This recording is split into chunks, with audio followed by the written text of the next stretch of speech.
கன்னியாகுமரியில் காணாமல் போன கால்வாய் 7 கிலோமீட்டர் நீளம் 18 அடி அகலம் தேடி அலையும் PWD.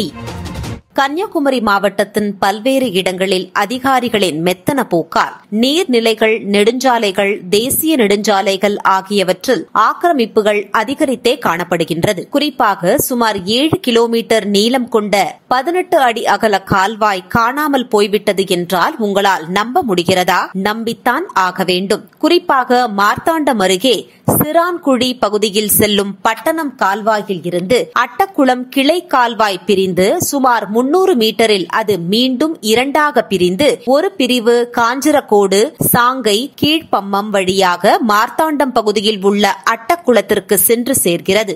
அதன் மற்றொரு கிளை சிரான்குழி உண்ணாமலை கடை சாலையில் இருந்து பிரிந்து கல்லுவிளை, பெரும்புழி, உண்ணாமலை கடை, ஆயிரம் தெங்கு வழியாக வலியகுளம் சென்று சேர்கிறது. இந்த அட்டக்குளம் கிளை கால்வாயின் இரு பிரிவுகளால் சுமார் 300க்கும் மேற்பட்ட சதுர கிலோமீட்டர்கள் பரப்பளவில் உள்ள விவசாய நிலங்கள் மற்றும் அப்பகுதியில் வாழும் பொதுமக்கள் மற்றும் கால்நடைகள் ஆகியவை பயன்பெற்று வந்தன.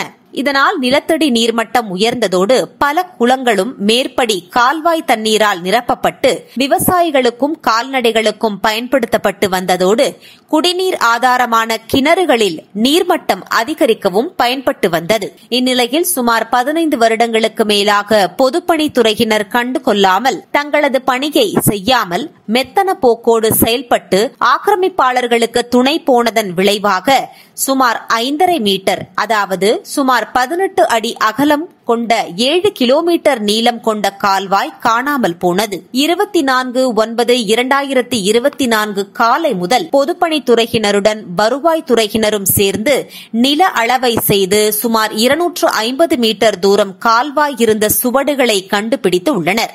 தற்போது கண்டுபிடிக்கப்பட்டுள்ள பகுதியில் உள்ள கால்வாயை மூடி பல கனரக வாகனங்களின் ஒர்க் ஷாப் செல்லும் பாதையாக மாற்றியுள்ள நிலையில் அதை மீட்டு மக்கள் பயன்பாட்டிற்கு கொண்டுவர வேண்டியது மிக முக்கியமான பணியாக உள்ளது. மீதமுள்ள பகுதிகளையும் அளந்து கால்வாயை கண்டுபிடித்து நிலத்தடி நீர்மட்டம் உயரவும் குளங்களில் தண்ணீர் நிரப்பவும் செய்தால் மட்டுமே மக்கள் வாழும் பகுதியாக அந்த பகுதிகள் இருக்கும்.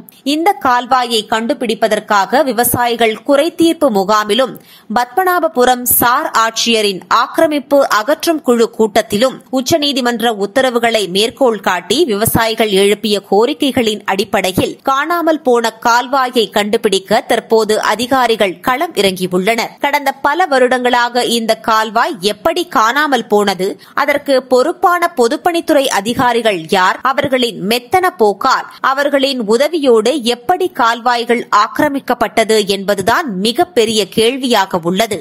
ஒரு சில பகுதிகள் தொடர்ந்து மக்கள் வாழும் பகுதியாகவே நீடிக்க வாய்ப்புள்ளது. கால்வாயை மூட முயற்சிக்கும் சட்ட விரோத கும்பல்களிடம் இருந்து பாரபட்சமின்றி மீட்க இனி ஏதும் பொதுப்பணித்துறை தனது பணியை செவ்வனே செய்து கால்வாயை மீட்டு மக்கள் பயன்பாட்டிற்கு கொண்டுவர வேண்டும் என்பதே அனைவரின் எதிர்பார்ப்பாக உள்ளது.